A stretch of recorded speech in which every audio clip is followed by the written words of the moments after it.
Hi friends, today we're going to start our study of Knowledge 4 of Greek myths. Today's story is going to be Lesson 1 called The 12 Gods of Mount Olympus. Before we begin our story, I'm going to introduce our vocabulary words. Our first vocabulary word for today's story is the word glimpse. Repeat after me, glimpse. A glimpse means a brief or quick look. Our second vocabulary word means spectators. Say spectators. Spectators are observers, or people watching an event. Our last vocabulary word is the word tending. Say tending. Tending means taking care of or caring for someone or something. Leonidas woke up early on the day of the foot races. Still lying in bed, he could hear his father Cyrus outside tending the horses. He's probably feeding them, Leonidas thought to himself, and then we'll harness them to the cart and make our way to Olympia. Olympia was the site of the day's foot races in honor of Zeus, the leader of all the Greek gods and goddesses. Leonidas and his father would take their pottery to sell to the people at the races, and when they had sold all that they could, they would watch them. Leonidas knew that if he asked, his father would tell him again how the gods and goddesses came to be, and why he and the other Greeks honored them with races, festivals, and feasts. It was his favorite story, and he loved to hear his father tell it. But first Leonidas had to get out of bed and get dressed, otherwise he wouldn't get to hear the story or see the races at all.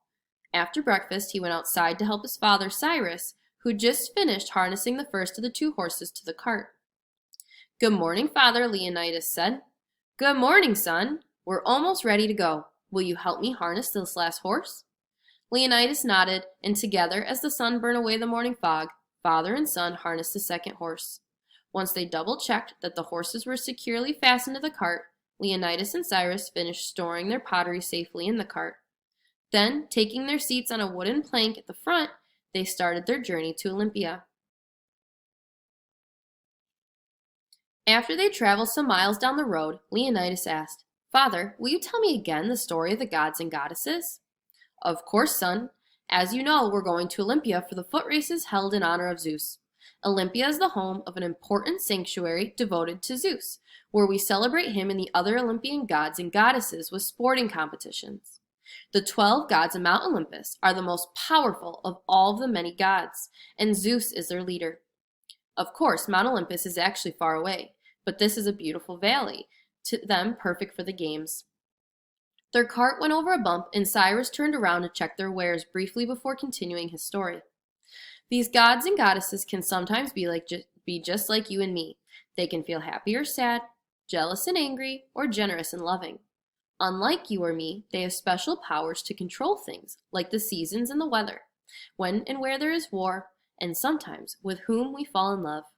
And unlike you and me, the gods are immortal, which means they never die."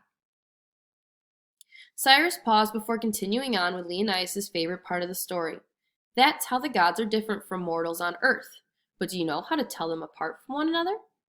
Leonidas did know, but he wanted his father to continue telling the story, so he said, "Yes, father, but tell me anyways." Cyrus continued on saying, "Well, as I said before, Zeus is the leader of all the gods and protects all of us here on Earth. He has a voice like rolling thunder and controls the wind, rain, and lightning, which he also uses as his weapons. He has two brothers, Hades and Poseidon, and together they rule over the whole world.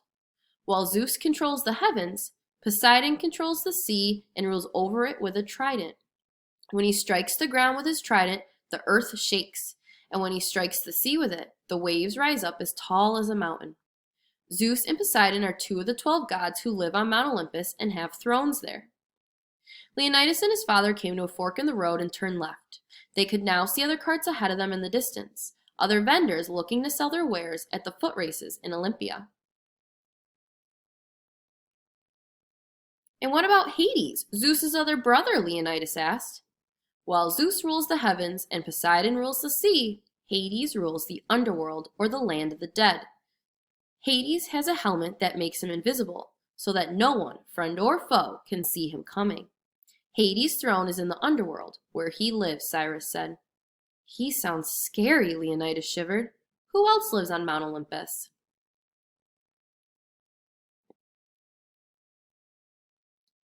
Well, Cyrus said, Zeus also has a sister who has a throne on Mount Olympus. Demeter is the goddess of harvest and grain. She looks after all the fields and crops on earth. Zeus's wife Hera also lives on Mount Olympus. She is the queen of the gods and goddesses and is the goddess of women's lives. How many is that? Cyrus turned and asked his son. Counting on his fingers, Leonidas said, Zeus, Poseidon, Demeter, and Hera. Just 4. Who are the other gods and goddesses who live on Mount Olympus? Well, there's Hephaestus, god of fire and blacksmith of the gods, Aphrodite, goddess of love, Athena, goddess of wisdom, and Ares, god of war. Then there are the twins, Apollo, the god of light and music, and his sister Artemis, the goddess of the hunt. There's Hermes, the messenger of the gods, and finally Dionysus, the god of grapes and the youngest of all gods. Even though these are the most powerful of all gods and goddesses, Zeus is the strongest of all, and it is he whom we honor today. Cyrus stopped at the cart. They had finally reached Olympia.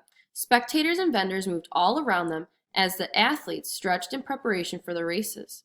Leonidas knew that many miles away was cloud-covered Mount Olympus. As the midday sun shone through some of the clouds, Leonidas imagined he could see the briefest glimpse of a palace with 12 golden thrones.